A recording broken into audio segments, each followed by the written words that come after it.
The Shaykh is the spiritual Qibla of the disciple.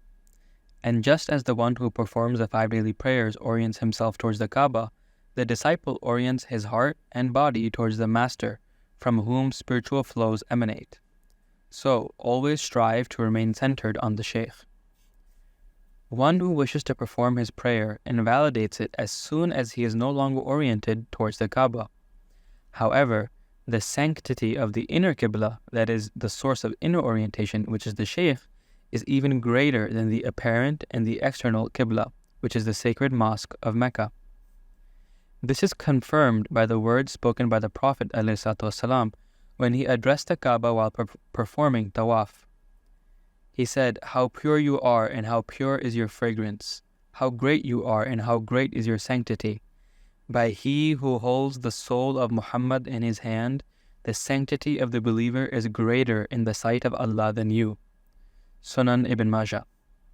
So, if the believer, the mu'min, has a greater value in the sight of God than the Holy Kaaba, what then can be said of the status of the wali? Shaykh Abul Abbas al-Mursi, Qaddasallahu Sirrah, said, "If the light of the believer, still weakly anchored in faith, were revealed, the heavens and the earth would have collapsed." What then can be said in the case of the believer who is fully anchored in faith and righteousness?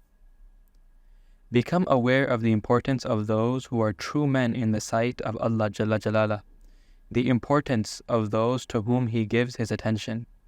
Take great care never to belittle them, for if you did so, it would be a sign that you have disowned the Lord, since He Jalla Jalala says in chapter 9 verse 65, "If you question them, they will certainly say, 'We were only talking idly and joking around.' Say, was it Allah, His signs, and His messenger that you ridiculed?" Yet, such is the disciple. He strives for hours and hours in dhikr, concentrating on the divine light in the hopes that the secrets and mysteries of essential realities may be revealed to him, and at the same time, he allows himself to sit to the right or to the left of the Shaykh. This is a clear sign of heedlessness. Indeed, the adab, and especially those related to sitting, exist and must be respected purely out of reverence for this light, of which the Shaykh is the source, and through whom it reaches you. It was transmitted to you through his intermediacy, through the commitment, the bay'ah that you made with him. From that moment, sit completely facing him in the hope that his sun will reflect on your heart until it becomes a star. As our Prophet ﷺ said, "My companions are like the stars. Whichever of them you follow, you will be rightly guided." Be attentive, may Allah illuminate your heart with His sublime light, to always observe great reverence, ta'zeem, towards the Shaykh, and seek to understand the famous hadith reported by Abu Hurairah, in which the Prophet ﷺ says, "Verily, Allah Ta'ala has said, whosoever shows hostility to a wali, a friend of mine, then I have declared war against him. And my servant does not draw near to me with anything more loved to me than the religious duties I have obligated upon him. And my servant continues to draw near to me with nawafil, supererogatory deeds, until I love him. When I love him, I am his hearing with which he hears, and his sight with which he sees, and his hand with which he strikes, and his foot with which he walks. Were he to ask something of me, I would surely give it to him. And were he to seek refuge with me, I would surely grant him refuge. I do not hesitate about anything as much as I hesitate about seizing the soul of my faithful servant. He hates death, and I hate hurting him." Sahih Bukhari. Read well, may Allah grant you sound understanding. Read what our Prophet ﷺ tells us about the awliya, the friends of God, and understand that the Shaykh you observe and who has given you the light is loved by Allah Jalla Jalala. Understand that, as the Prophet ﷺ says, his hearing is the hearing of Allah, his sight is the sight of Allah, his hand is the hand of Allah, his foot with which he walks is the foot of Allah. Therefore, meditate and understand who is truly speaking to you. It is by taking into account these aspects of the Shaykh that you will be able to attain and observe great ta'zeem towards him. However, if you remain heedless, then it will be as if you are turning your back on your inner Qibla, which is the Qibla of your heart. You will be turning away from the source, which is the sun, to turn towards the stars, which represent the disciples.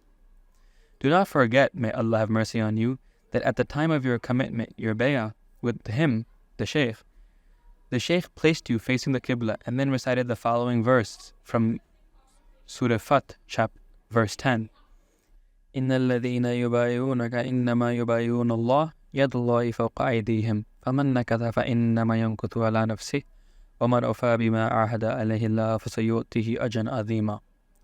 Surely those who pledge allegiance to you, O Prophet, are actually pledging allegiance to Allah. Allah's hand is over theirs. Whoever breaks their pledge, it will only be to their own loss. And whoever fulfills their pledge to Allah, He will grant them a great reward. The Shaykh recited it until the light of the truth descended into your heart to illuminate it. The Shaykh asked you to repeatedly seek forgiveness, istighfar, in order to engage your various senses. Thus, the light of the truth manifested itself to you as in the hadith of the wali, meaning it descended on your hearing before engulfing your sight, which thus became luminous, and the touch when you placed your hand in the hands of the Shaykh. It has accompanied you from that day without interruption. Therefore, when you contemplate the light during your dhikr, and you observe it moving and changing from left to right, remember that this is because of your shortcomings in your adab. How would you expect that when you plunge into the malakut, the spiritual realm, the light would remain fixed in the center of your gaze, when even in the mulk, the sensorial realm, you refuse to place its support, which is the Shaykh, at the center of your sight?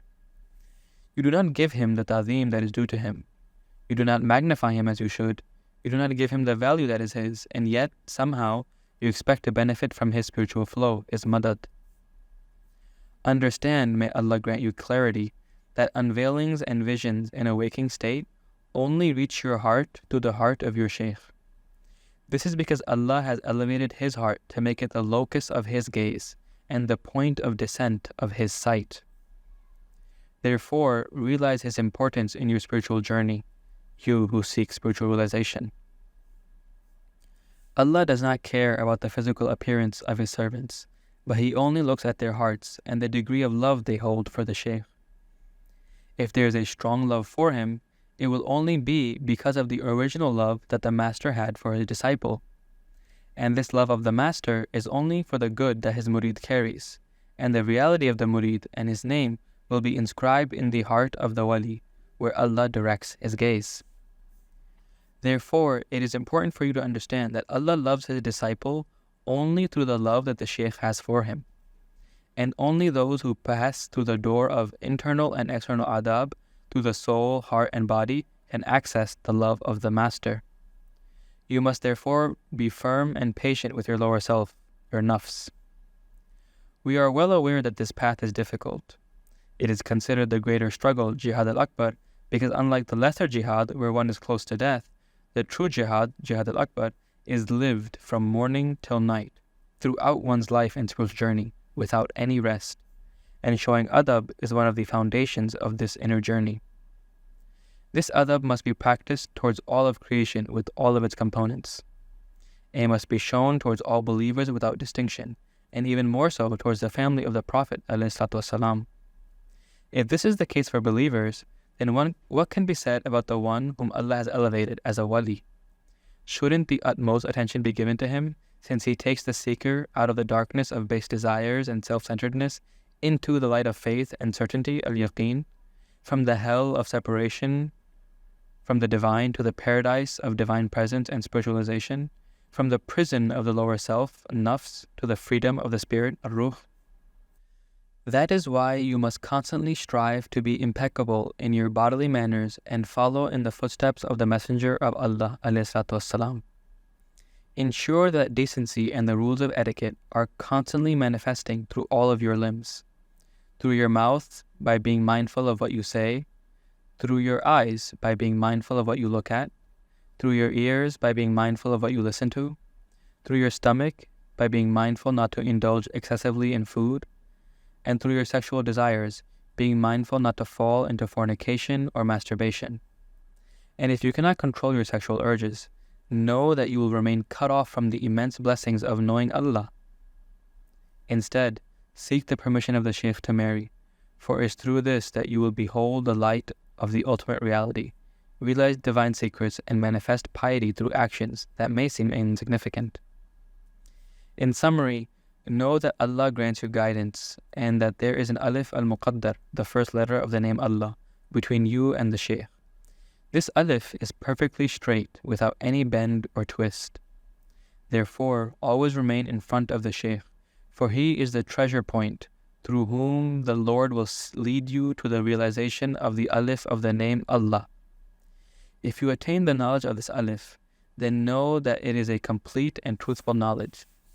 But before that, ensure that you remain on the straight line of the alif without veering to its left or right, and never stray from its door, which is the Shaykh. Furthermore, do not be deceived by your nafs into thinking that you can acquire this knowledge from the Shaykh and then understand it on your own. Instead, constantly face the Shaykh so that you may remain in his presence and in his love, and so that you may be elevated in the heavens of the Spirit. Allahumma salli ala Sayyidina Muhammad wa ala ali Sayyidina Muhammad kama sallaita ala Sayyidina Ibrahim wa ala ali Sayyidina Ibrahim wa barik ala Sayyidina Muhammad wa ala ali Sayyidina Muhammad kama barakta ala Sayyidina Ibrahim wa ala ali Sayyidina Ibrahim fil a'lameen innaka hamidun majid. سبحان ربك رب العزة عما يصفون وسلام على المرسلين والحمد لله رب العالمين.